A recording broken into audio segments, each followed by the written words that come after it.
Great. Yeah. We welcome all of you for today's evening Bhakti Life program, Friday evening. So before going into the program, let me take this wonderful opportunity to introduce our special guest speaker for today, His Holiness Swami Bhagwan Keshava Swami.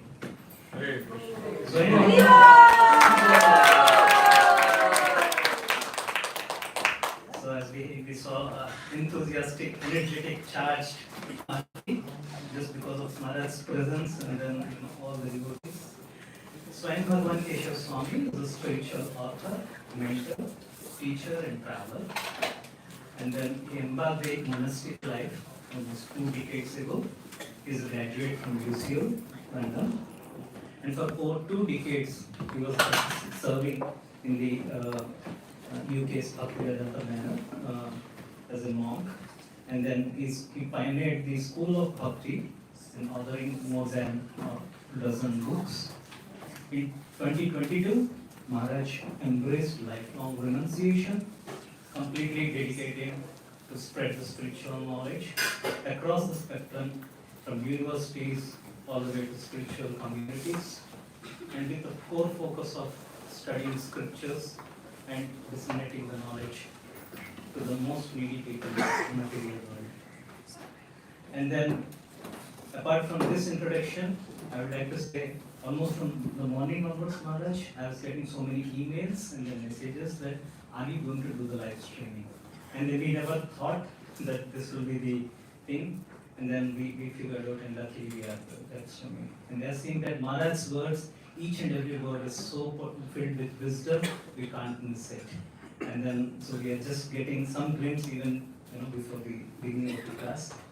So, over to you, Maharaj. And then this Bhakti Life program, every Friday evening we conduct, Maharaj. So this is like we discuss Bhagavatam, some concepts from Bhagavatam and Bhagavad Gita, and we try to preach them in a simple way that people can understand. So only 10% of this today's attendance are for the regular Bhakti Life people, so remaining 90% are just, your enthusiasm is pulling out of them. So over to you, Maharaj. His Holiness Bhakti Keshava Swami ki jai.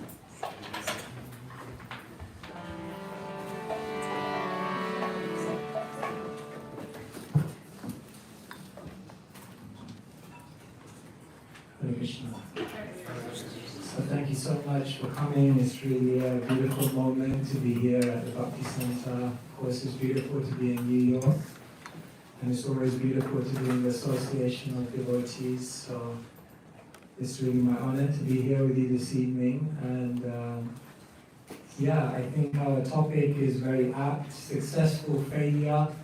Success, failure, the waves, the ups and downs, the roller coaster journey of life. What does Krishna have to tell us about that? I was just thinking somehow or other today, before coming to Bhakti Center, the devotees kindly took us around many places in New York where Srila Prabhupada was. And Srila Prabhupada, of course, his determination, his sacrifice, his incredible vision, and despite all obstacles, to continue on with grace and resilience and create this beautiful house in which the whole world can live is truly amazing. Srila Prabhupada ki. So yes, very much a topic which relates to Srila Prabhupada's incredible determination. So I'll try to share a few thoughts and words and ideas with all of you. and then happy to open it up and see what thoughts and realizations and discussion points you may also have. Hare Krishna.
So thank you everyone for coming.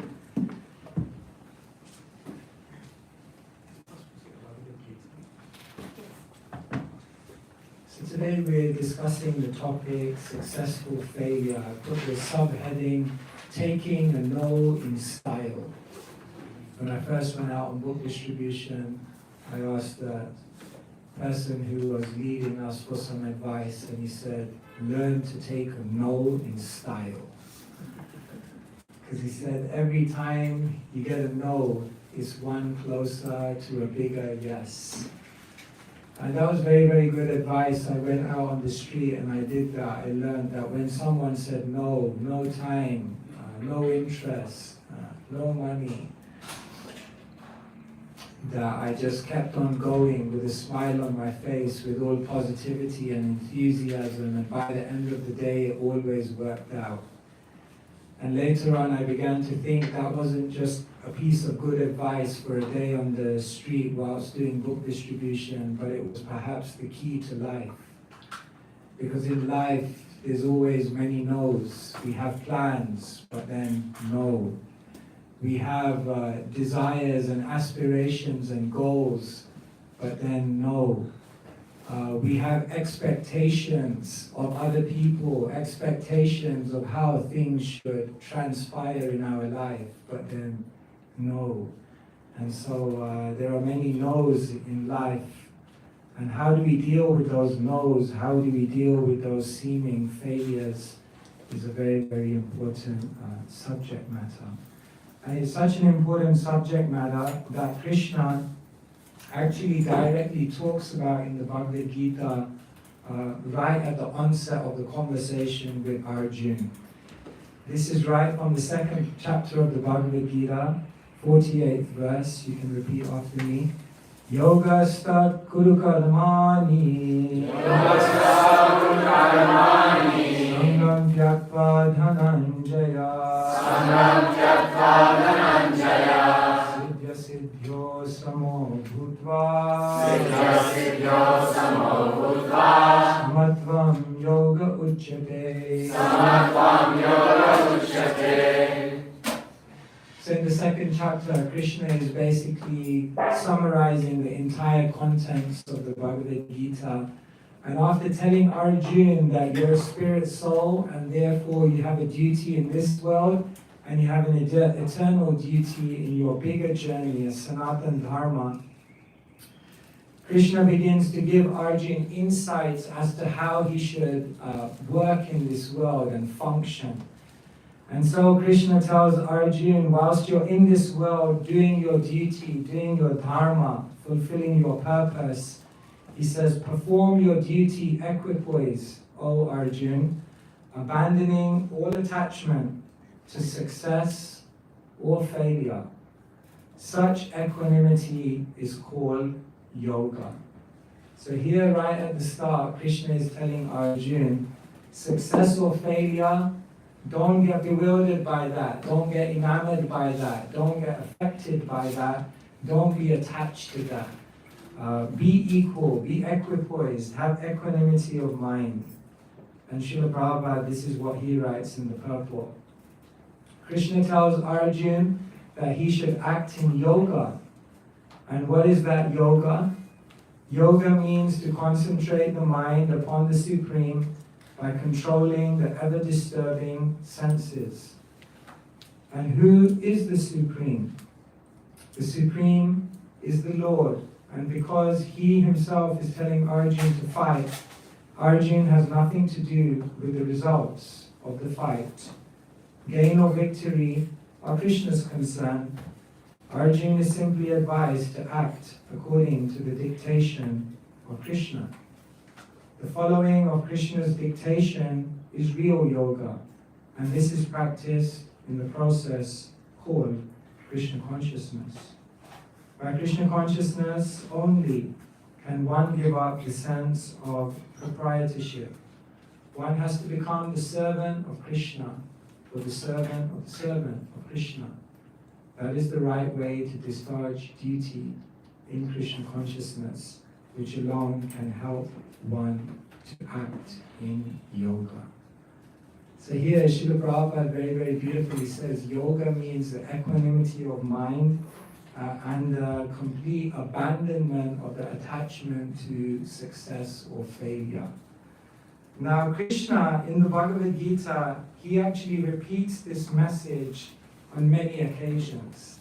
In the 4th chapter of the Bhagavad Gita, text number 22, Krishna says basically exactly the same thing to Arjuna. He says, he who is satisfied with gain, which comes of its own accord, who is free from duality and does not envy, who is steady in both success and failure, is never entangled, although performing actions. Krishna already said it to Arjuna at the beginning, be equal in success and failure. And then Krishna reiterates it in the 4th chapter.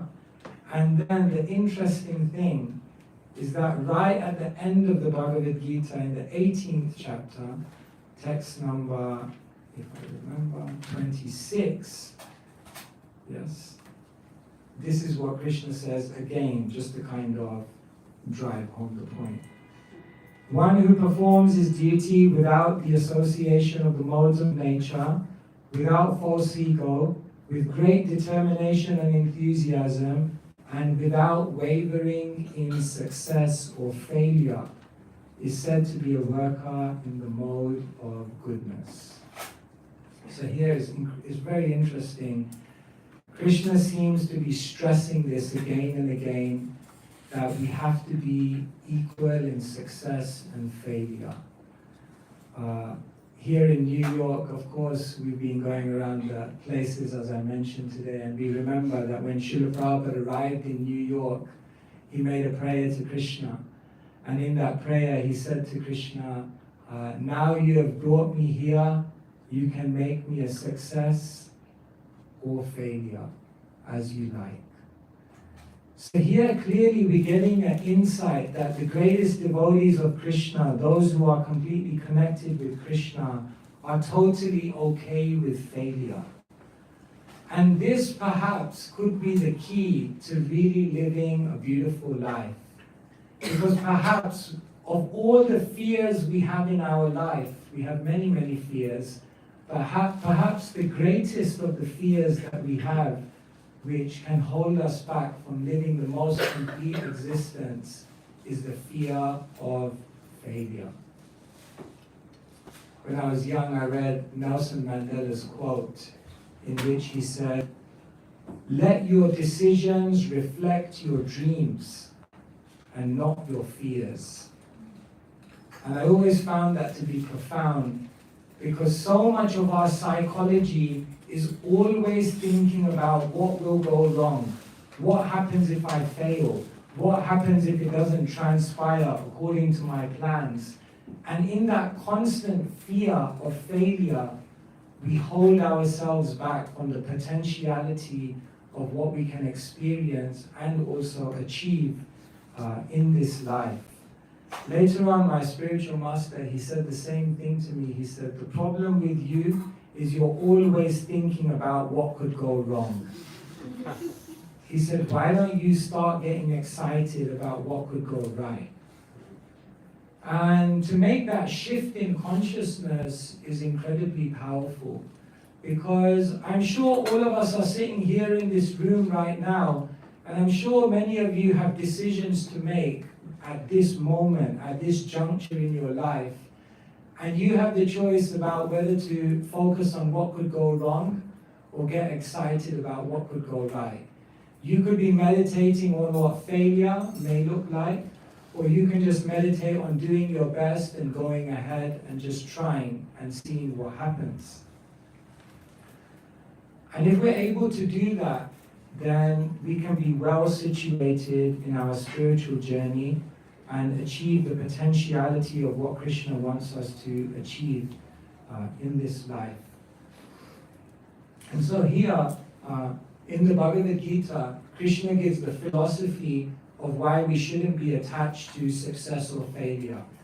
And the basic point that Krishna makes is, you're not the doer.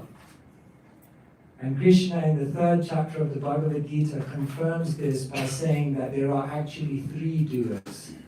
There's the soul who desires, there's the super soul who sanctions, and then there's material nature who then facilitates the whole show. And so success or failure are ultimately not within our control. And that's the basic philosophy that Krishna gives in the Bhagavad Gita. But still, despite having heard that philosophy, knowing that we're not the doer, knowing that success or failure is not in our control, still there's something within us which still has a reservation and a fear of failure. And so today, I just want to share with you some ideas, some thoughts about how we can become okay with failure. Every year what I do is I create New Year's resolutions, but then what I also do is I create a New Year's meditation.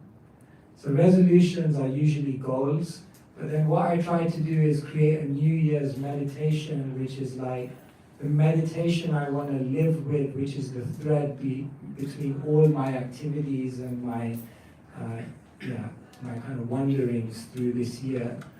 And the meditation I had for this year was discovering the inner child and living with that childlike mentality.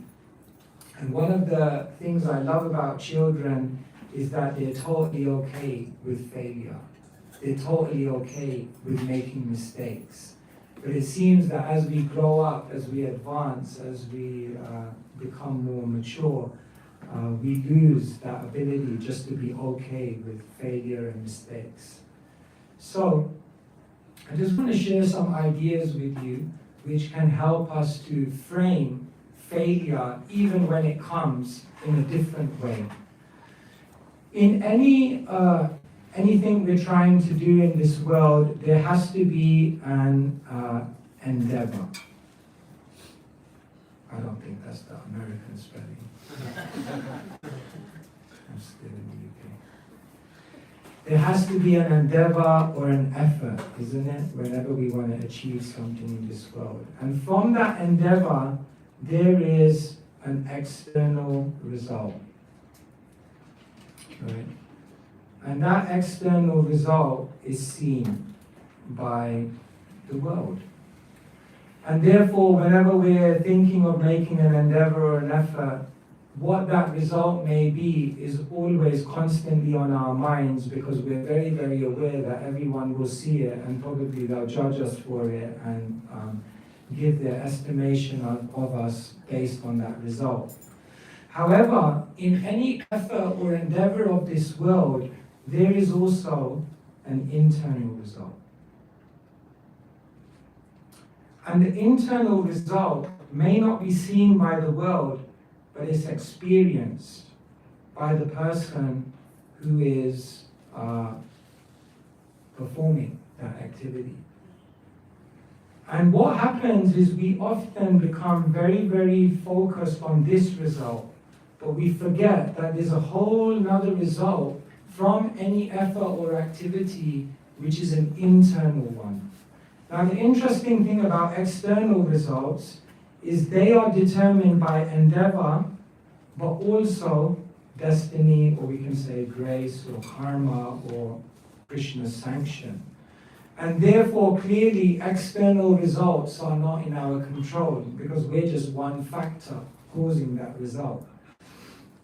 But the interesting thing about internal results is they're based on endeavor only. And if we try, then Krishna assures us we will get the internal result no matter what externally happens in that activity. So what do I mean by this? Let me try to give you a few examples. Just to give some mundane examples. Say, for example, someone makes an effort to pass their exams. Then when in that effort to pass their exams, that great endeavor, then what happens? There's an external result. Hopefully they pass with flying colors.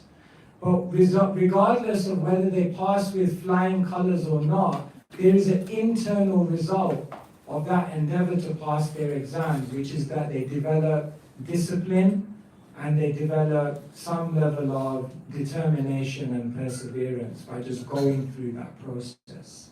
So there you see, despite what the external result is, even if the external result is seemingly unsuccessful, even if the external result is a failure, internally, it's always a success. Because they've gained something that maybe the world doesn't see, but that will very much help them in their life going forward. Another example could be a relationship. Say someone puts a lot of effort and endeavor into working on a relationship and improving it, then the external result may be that that relationship improves. Or the external result may be that that relationship doesn't improve. But regardless of success or failure in the external realm, what will happen through that endeavor is that that person will develop more patience, more empathy, more sensitivity, more selflessness, and those results will stay with them regardless of whether the world sees it or not. And so what happens in the world is we're so focused on the external result that we don't realize that in every endeavor, in every effort, there is always internal success, provided we do it with sincerity. And therefore, Krishna in the Bhagavad Gita is telling us also spiritually, anything you try to do spiritually for Krishna, whether the external result is successful or seemingly a failure, it doesn't matter because internally it's always a success. Internally it will always yield us great benefit, and that benefit, Krishna says, stays with you eternally. And so, as long as we focus on making the perfect endeavor, Krishna is telling us it's always a success. And in that way, we don't need to be fixated on what the external results may be. We don't need to be intimidated if we think the external result could possibly be failure, because internally you can never fail if your endeavor is perfect. And what does it mean to make a perfect endeavor in any activity? We tell people it means basically three things. If you have the right intention and you give the appropriate attention and you exert the right action and effort, then you've done the totality of what you can do in that situation, and therefore know that you will always be internally successful. And so, this is just helping us to understand when Krishna says, don't be attached to success or failure. One dimension to understand is he's saying externally success or failure is inconsequential because internally you're always successful if you act sincerely with the perfect endeavor. I want to give you another perspective on success and failure. Success and failure can both be good and bad. Sometimes in the world today we have this inherent idea that success is good and failure is bad. That's actually a misunderstanding. Because success can lead to your downfall, and failure can potentially also lead to your upliftment, your elevation, your advancement.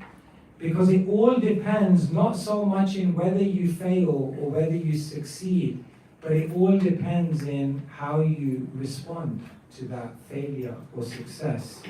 And therefore sometimes people succeed, but it becomes failed success because that success actually causes them to develop a mentality which ultimately blocks them from achieving their potential. And sometimes people fail, but because of the way they respond to it, that failure becomes successful failure because they get some much greater gifts. Even though they didn't get the external success, they get a much more valuable inner gift that leads to a greater success in the future. Failed success can come about if one's success leads them to become complacent. But failure can become successful failure if that failure ignites an urgency within us. It's interesting, there's a Puranic story of a Brahmana who was incredibly attentive to do his Gayatri mantras exactly on time, within the sandhyam, within the particular time of day at which they should be chanted. So he was meticulous in chanting his Gayatri perfectly every single day. And then on one occasion, he had taken a kind of mid-morning nap and he overslept. And the time was ticking and he was about to miss the moment in which he could chant his Gayatri successfully to meet the regulation. And in that moment, Kali personified, who is men, whose job, service, and goal in life is to divert people from spirituality, came running, woke him up and told him, the time is going, chant your Gayatri. And so he immediately jumped up, he realized the time, he quickly and started chanting his Gayatri. And at the conclusion of his Gayatri, he came to Kali and he said, you're supposed to be diverting people from spirituality. Why in the world did you wake me up and remind me to chant my Gayatri mantra?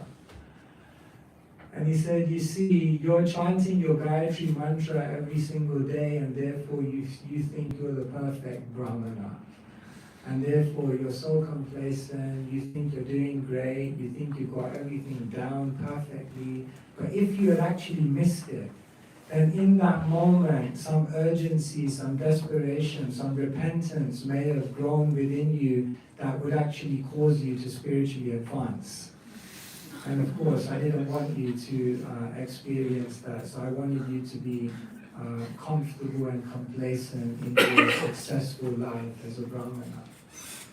So it's a very interesting story because sometimes success can just kind of imprison us in a certain type of complacency, whereas in failure, it kind of jolts us out and maybe creates another type of energy which can actually push us forward into new potential. Failed success or success not appropriately responded to can also lead to pride, Whereas failure, if responded to in the right way, can bring about humility. See, success only confirms what you already know, but failure forces you to grow. Therefore, like even in the Bhagavad Gita, Krishna says, Amanitvam, Adambitvam, that the beginning of knowledge is that one must be humble.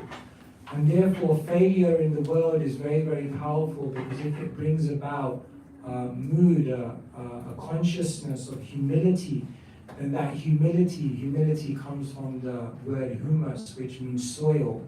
And from that humble heart, something much greater can come about. And therefore, failure also has that great opportunity of igniting humility within us, which can allow us to grow to something beyond what we already are. Success, if not responded to appropriately, can lead to attachment. But failure can bring about detachment. When we're successful and we enjoy that feeling of success, that success can actually cause us to not experiment, not explore, because we already feel, I know this works, it's getting me the result I want, and therefore let me just keep doing it because I don't want to give up this success. But when you fail, you have nothing to lose. And when you have nothing to lose, there's a certain detachment.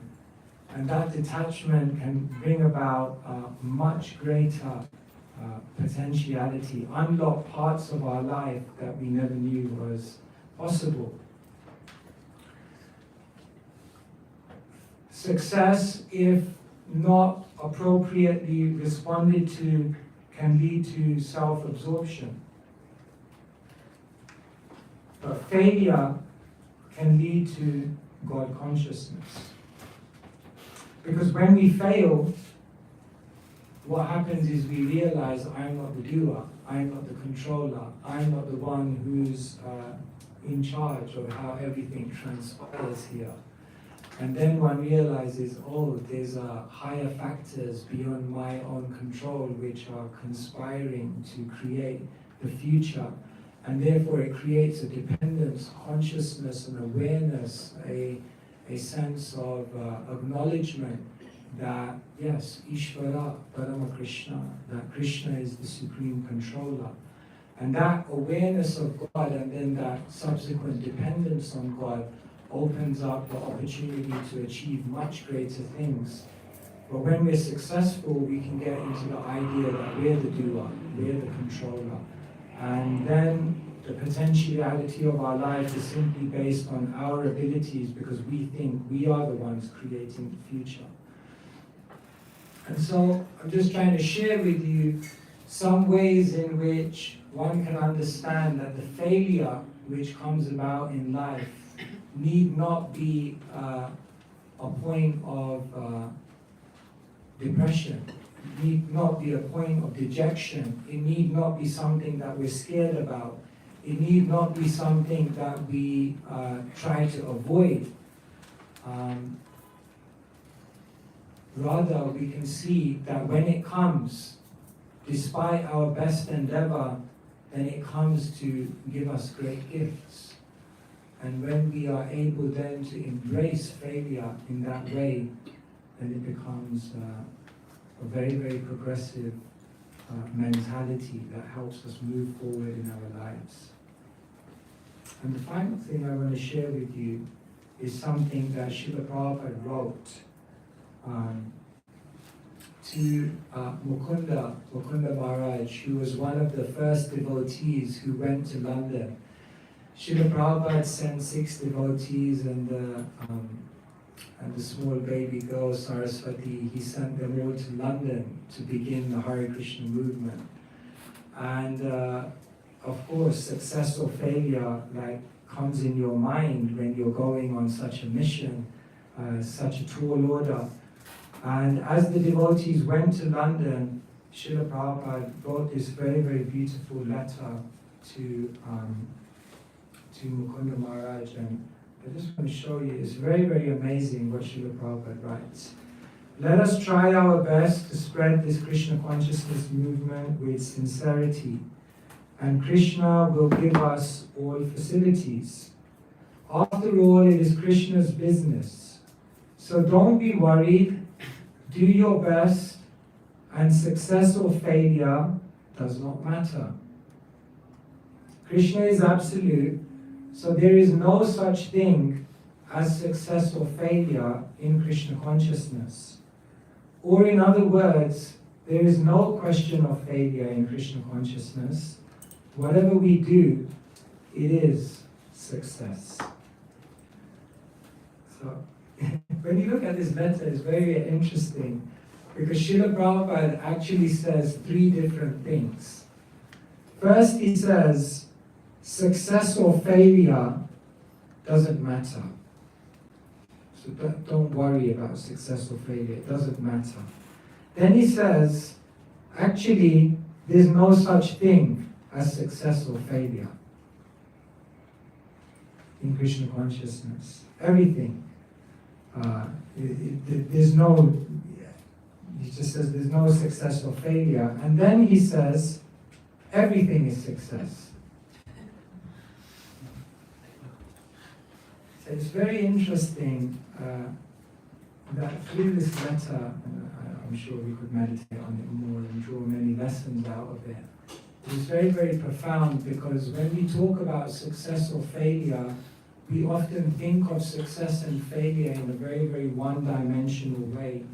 But success and failure has so many dimensions and so many layers and so many different aspects to it. And the ultimate point that Srila Prabhupada comes to is that whatever we do, it's a success.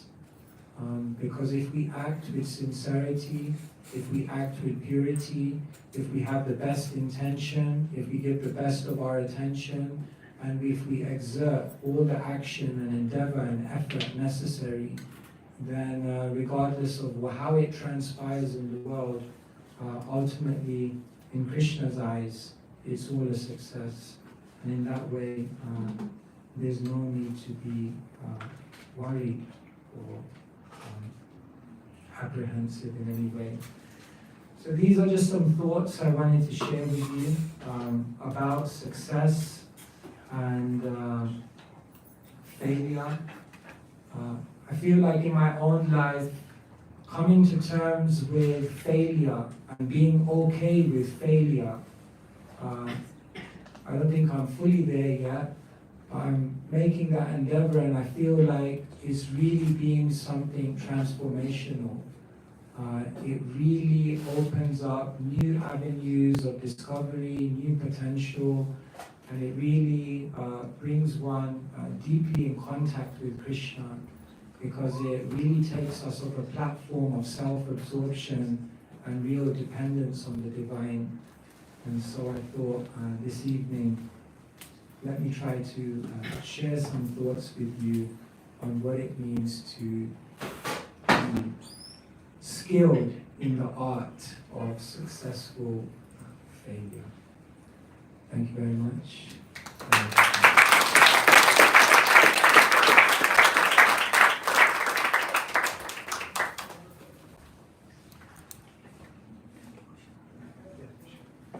Hare Krishna, we still have some time for a couple of questions.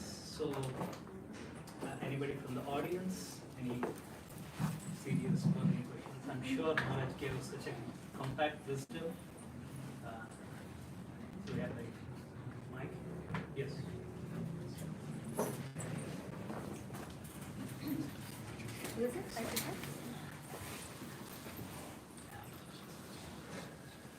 Hare Krishna Maharaj, thank you so much for this.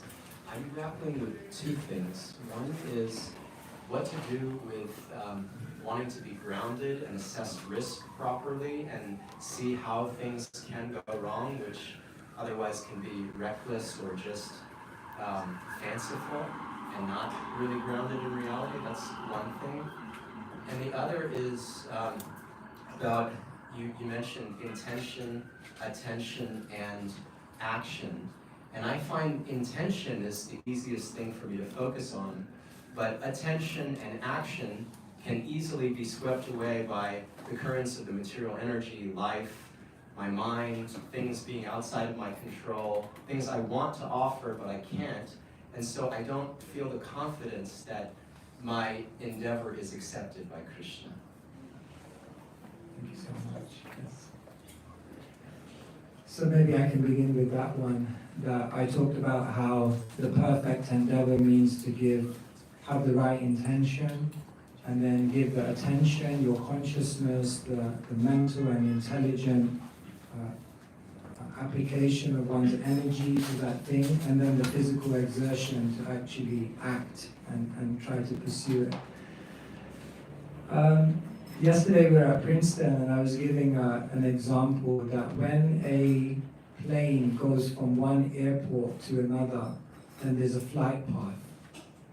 But the interesting thing is that on any given journey, the plane is only ever on the flight path for about 30% of the journey. What happens is, because of wind, because of obstacles, because of so many other factors, it's always kind of on the right side or the left side of the flight path. But the interesting thing is, after 8 hours, it still reaches its destination. Not because it was on the flight path for every single moment of the journey. In fact, it was off the flight path for most of it. But the point is that the pilot at every moment was thinking about how to get back to the flight path.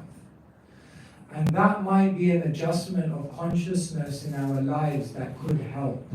That instead of trying to live the perfect life, let's express the perfect intention by always trying to come back to the perfect path that we know we should be on. And in that endeavor, even Krishna says to Arjuna, Yado yado nischalati manaschanchalamastirami. From wherever the mind wanders due to its flickering nature, continuously bring it back. And I think in that bringing it back is the perfection of our attention and action. Because that's more realistic in the world we're living in, which is full of so many chaotic things. And so perhaps that's a meditation we can have, which is more realistic and achievable for our life. That the moment, just like in japa, when we realize, I've gone off, let me try and now come back. And then know for sure we will go off again, but just keep trying. And your other point was also very well taken, that in the name of failure being okay, we don't want to become kamikaze, we don't want to become whimsical, we don't want to just start doing this, that, and everything because, hey, it's okay, failure is totally fine, and let's just take every risk under the sun. No, naturally, there has to be a use of intelligence, there has to be discrimination, there has to be a level of analysis. It's just that our mentality, because Krishna says, Prakrite kriyamanani gune karmani sarvasha ahankara vimudhatma karta hamiti manyate. Because this ahankara, or this sense that I'm the doer, is so strong within the living entity, because our false ego is so high, that fear of failure is constantly like overshadowing us. And therefore, it's not that we shouldn't be calculated, it's not that we shouldn't be intelligent in what we do, we should be, but at the same time we should realize that we have this strong ego which is averse to failure. And so in all of that analysis, we should also realize that there is a power beyond me, and there is a will beyond me. And sometimes in all of that analysis and intelligence, coupled with the false ego, we can just bound ourselves into a world where karta hamiti manyate, I'm the doer and I can't do it, and therefore I shouldn't even try. So just to be aware of that. Just some thoughts.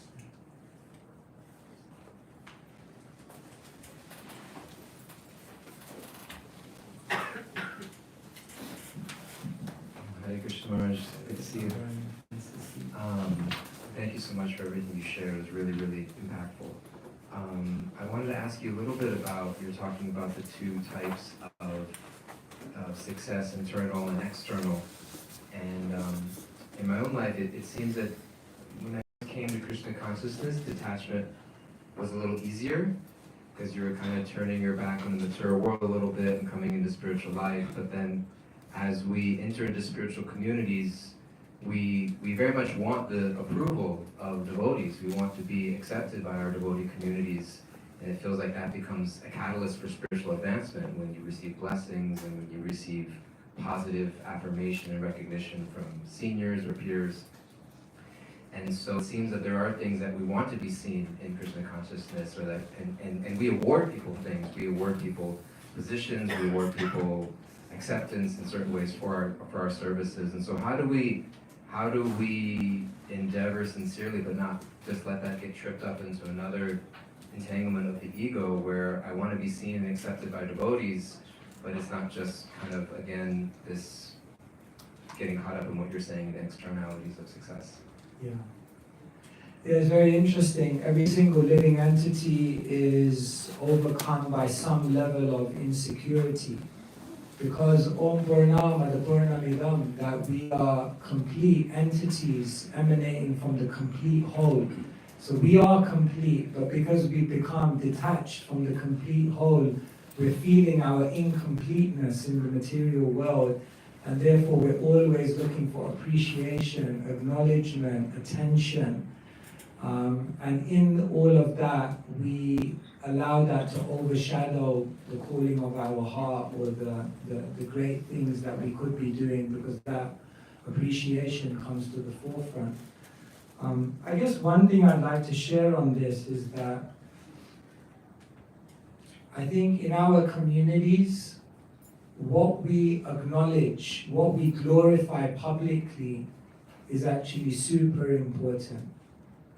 Because the things that you glorify in a community publicly are the things that every single member of that community will then pursue. Because they will then understand that to be the measure of success.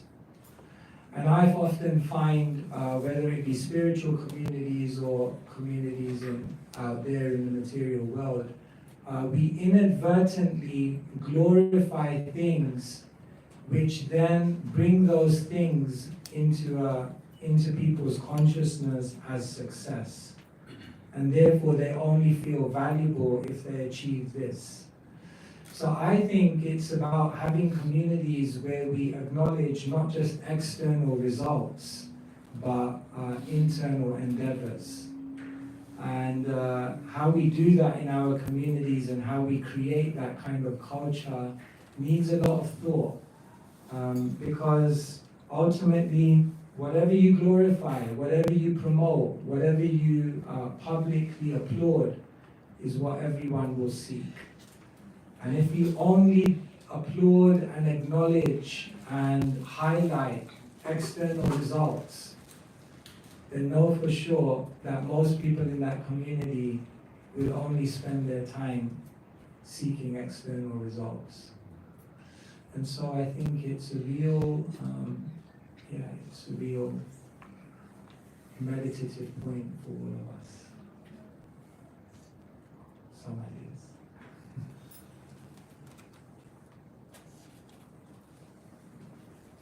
So in Krishna consciousness, thank you so much, Marge, for your beautiful lecture in Krishna consciousness.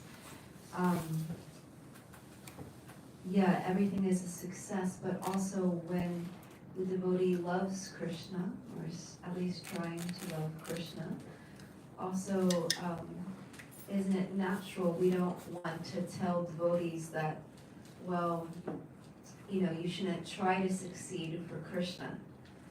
Like, we should try to do the very, very best for Krishna, and we should want it to be beautiful and wonderful for Krishna. And there's that strong desire and that happiness that comes when a nice offering for Krishna is made, and we feel that Krishna is pleased. And So, and then there's also, like, there's a difference I feel, and I want to hear from you on this, like, between like a material disappointment of like, oh, I'm so unhappy that that wasn't successful because my ego was attached to it. And oh, like, I feel sad that whatever it is, you know, Muralidar's turban doesn't look as beautiful as I wanted it to be because I wanted it to be more beautiful for him. And so after that, it's like, you know, we don't beat ourselves up about that. Like, that's where like the detachment comes in of like, well, we did our best and Krishna is pleased if we did our best, if the intention is pure. But how do we navigate that? Of course, as long as we're conditioned, there's always, you know, Rejalila once told me, like, because I was asking her, how do we know, is it a spiritual emotion or a material emotion? And she said, until you're a pure devotee, it's definitely mixed, you know? But like, how can we also navigate of understanding what real success is, but also spiritual life is full of emotion, and what emotions we want to have in our service for wanting it to be the best for Krishna, and then how to detach from the result. Does that make sense what I'm saying? Yeah. There's a lot there. I'm going to try and say a few things. This is an intricate subject matter.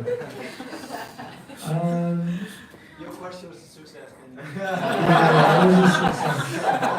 I was about to say, no matter what the I have no audience issue. reaction was, my question was a success. If I fail in my response, I have no issues with it.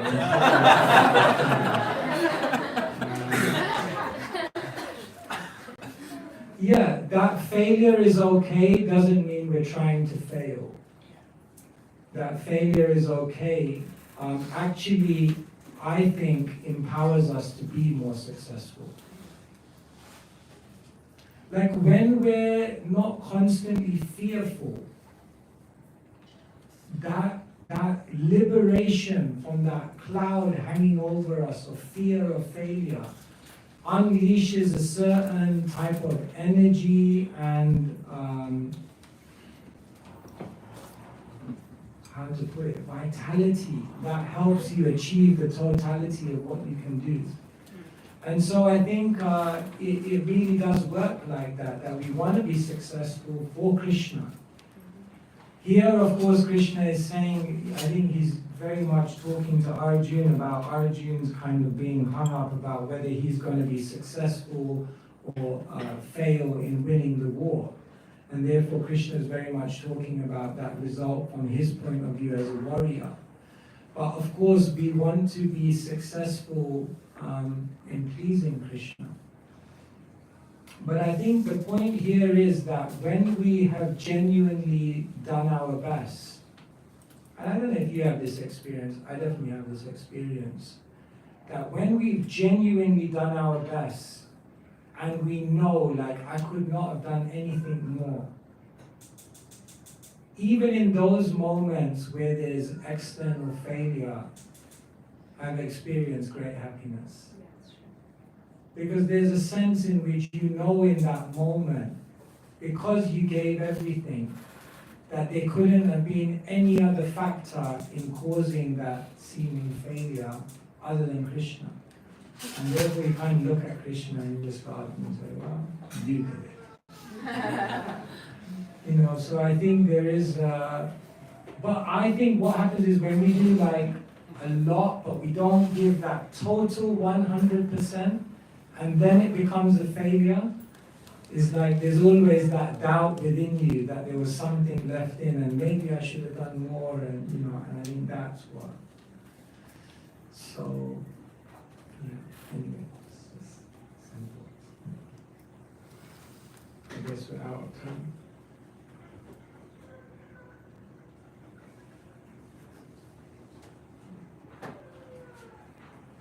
Hare Krishna. Thank you so much, Maharaj, for your wonderful power-packed presentation and then the Q&A. I'm sure many will be very angry with me that we are just stopping the session. But let me take this opportunity to publicly glorify some points from your class, Maharaj, especially what you said about the internal result. Like the entire public may not know, but it's going to be with us for the lifelong. Thank you so much for that point. And then you are driving this point that a successful failure, if it can invoke the sense of urgency in our spiritual life, coming up from the complacency, that's really great. And thanks for the example of the Brahmana, who is very stubborn with the Gayatris. And then finally, that Nelson Mandela quote that our decisions should be based on our dreams but not fears. Thank you so much, Maharaj, for the proper letter and then so deep Q&A. And then, of course, time is restricting us, but thank you for giving time for our entire Bhakti Center's community. And then, so we would like to thank Maharaj and then invite Maharaj again to our Bhakti Center community by loudly chanting 3 times.